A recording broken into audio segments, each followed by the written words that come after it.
What were you doing during those 8 months? No, I wasn't out for 8 months. I was only out for like 2 months. 2 months. So within that 2 months, you I was had a child. Yes, What were you doing during those 2 months? Were you I was. working? I was reporting to drug court, but I was like reporting like 3 4 times a week, and drug court wasn't allowing me to have a job, but I was working side jobs as much as I can. Like, Okay, so for 2 months, you managed to get somebody pregnant and did not have a job. Is that correct? yeah.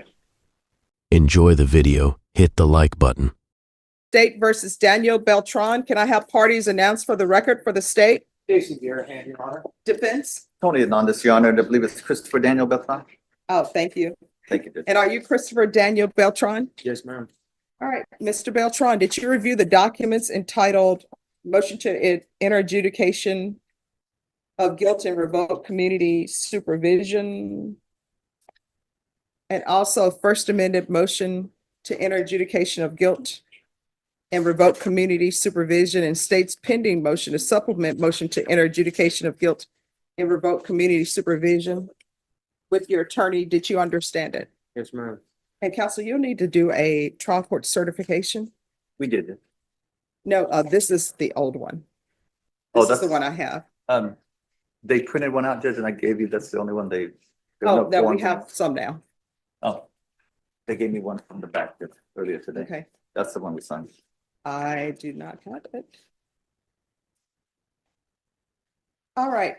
Are you the same Christopher Daniel Beltran who was placed on deferred adjudication in 2019 CR 9959 for the offense of burglary of a habitation on January 21st, 2020 for a period of 10 years? Is that you? Yes, ma'am. Is there a proposed agreement? State revocation.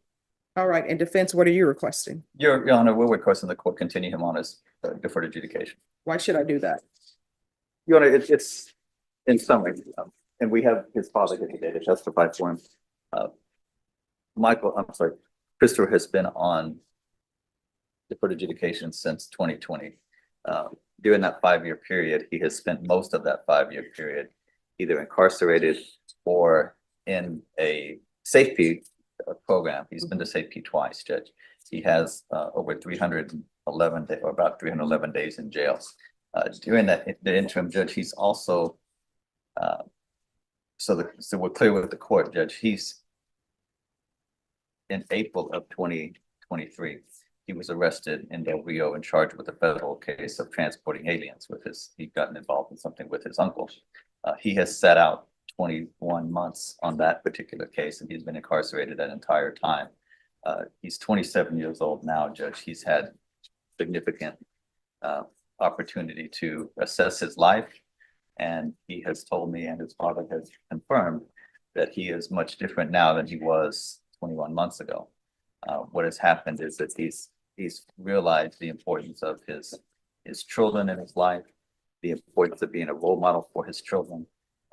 He has done something that he hadn't done before, which is while he was incarcerated, has availed himself to parenting classes, to anger management classes, to a GED program, to a substance abuse program. He hasn't just been sitting around. In addition to that, Judge, while he was in federal custody, he was a trustee. While he's been in county, he's been a trustee. He appears from all conversations I've had with him and his father to have finally realized at 27 that this isn't the life that he wants for the rest of his life. He is subject to supervision under the federal case for another 3 years. He's on supervised release for another 3 years. And if the court continues him on his community supervision here, he's got another 5 years on his probation. And then, of course, if he screws up at any time, the court can hit him with the maximum. He understands that. He's asking the court to take one final chance on him.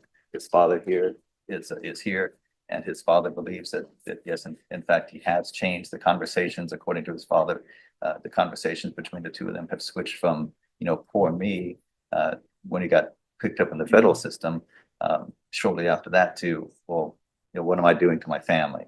What is this impact having on my son? He's got a 14-year-old son, I believe. Yes, a 10 and 14-year-old children, and then 10 and 8. I'm sorry, 10 and 8. And they're asking for him. He has regular contact with them, but they're asking, when's he gonna come home? When can I see my dad? And that has had a profound impact on him. He also has I think a 14-month-old daughter that he's never seen in person. Right, so this is what I don't understand.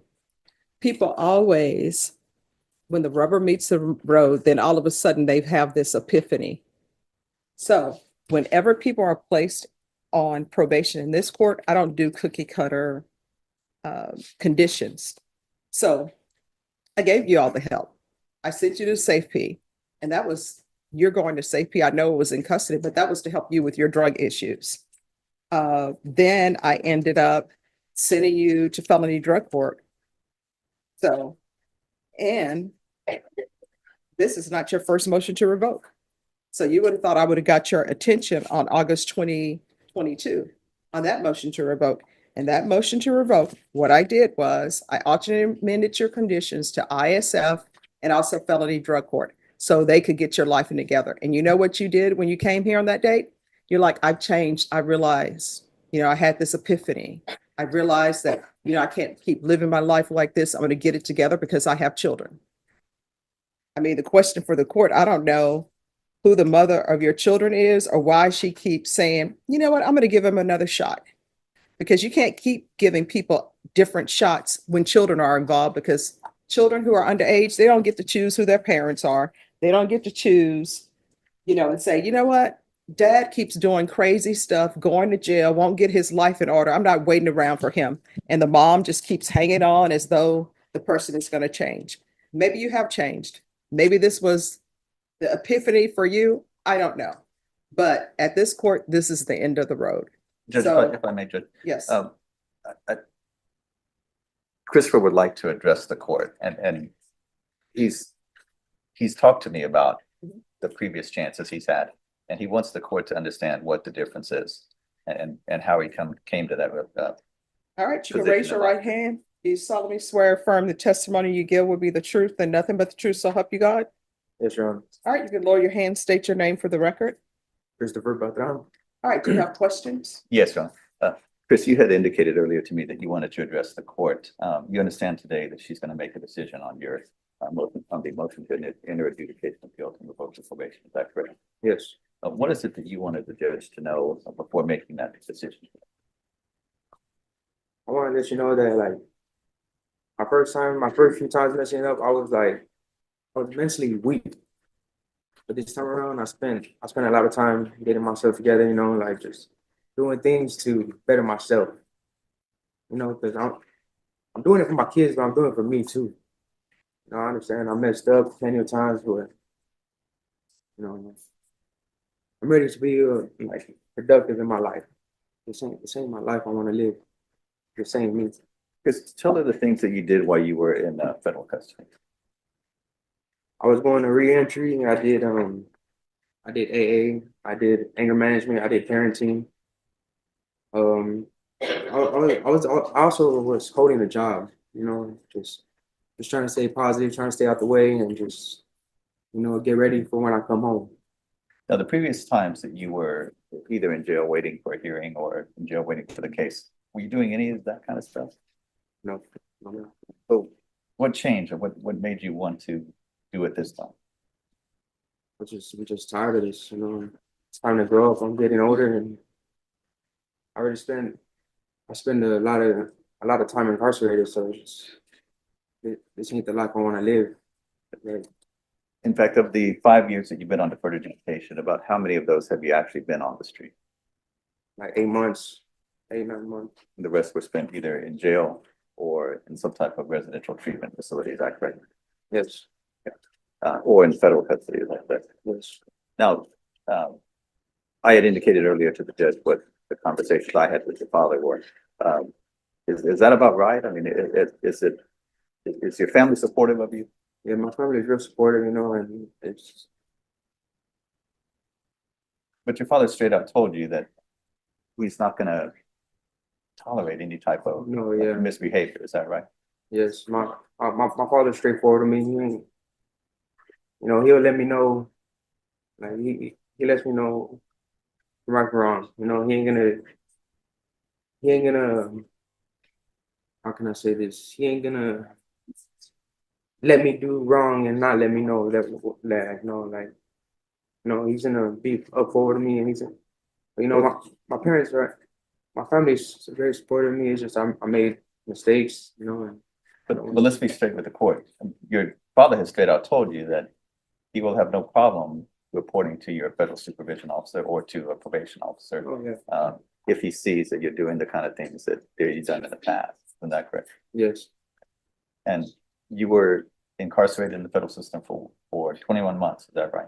yes, Had you ever been locked up for that kind of time before? you Was it the longest time you've ever had to sit out and for anything? yes, And then where you were locked up, the programs that you participated in, they weren't required by the federal system, were they? no, You did that on your own. yes. We passed the witness. All right, state. Yes, how many children do you have? 3, What are the ages? 10, 8, and 14 months. And 14 months, so the 14-month-old, I guess the 8 months that you were out, you had a child. Yes. And what were you doing during those 8 months? No, I wasn't out for 8 months. I was only out for like 2 months. 2 months, so within that 2 months, you I was had a child. Yes. What were you doing during those 2 months? Were you I was working?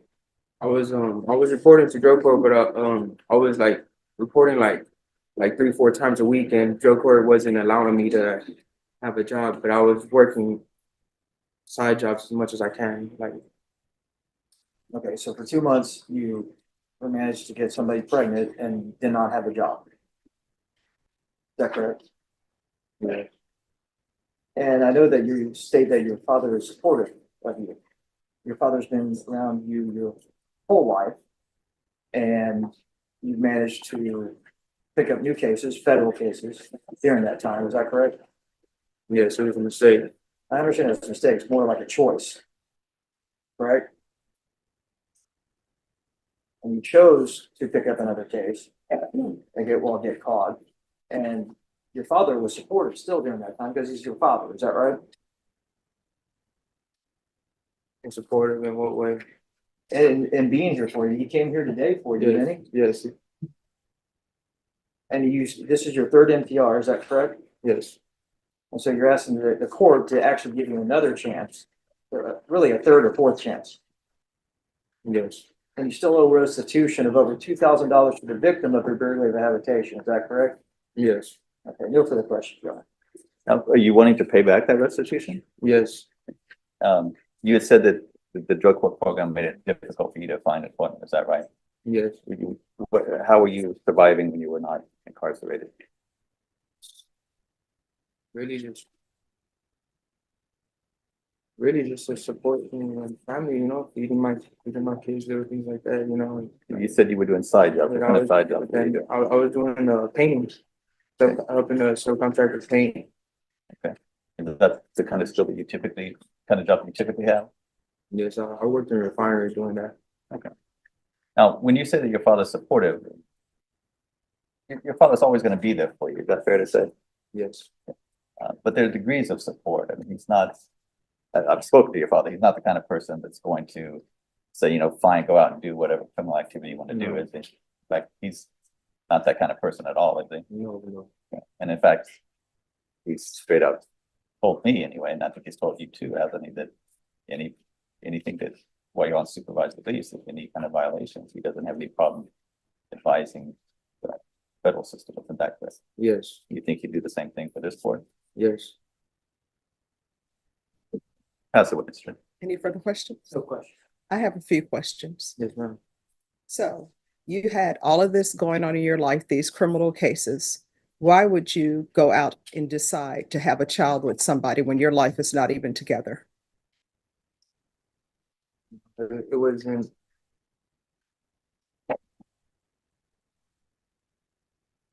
Just happened, I mean, things don't just happen. I mean, you I were an understand. active participant, I'm assuming. Nobody was drugged. I understand. So when you didn't have employment, how were you feeding yourself? I would work little side jobs here and there with the subcontractor I used to work with. Right. And where were you staying? Who were you staying with? I was staying at my father's house. All right, so you had, even though drug court was putting number one on their list for you to maintain your sobriety, you did have a place to stay. Yes. All right. And then this is the third motion to revoke for you. Yes. All right, I'm not going to continue down this path of giving you more and more chances. The court is finding violation of condition number 41 true. The court is going to grant the motion, find you guilty, revoke, and the court is finding you guilty of counts 1 and counts 2. Probation, what is the restitution amount? Judge, the remaining balance or the restitution is $2,734. And who is that to? There are two victims, Anna Martinez and Stephanie Carrazzo. Mhm. I can check to see if you have them separated. All right, while she's checking on that, state, what are you requesting with regards to punishment? State's requesting no less than 10 years. Texas Department of Corrections. Defense?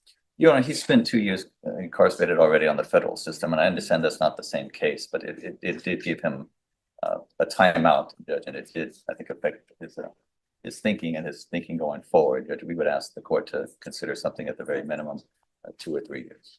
All right, I'm not going to give you 2 or 3 years. I'm going to follow the state's recommendation of sentencing you to 10 years in the prison. Give you credit for any time served. Probation, do you have restitution amount? Dollars, Anna Martinez. Oh, just 1 second. The printer is going. All right, what amount? $700 to Anna Martinez and $2,034 to Stephanie Carrizal, Carrisal. All right.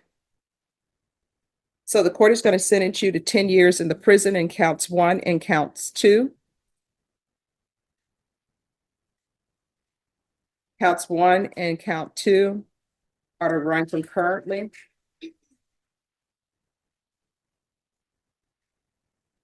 There's to be restitution and no contact with Anna Martinez. The restitution amount is $700.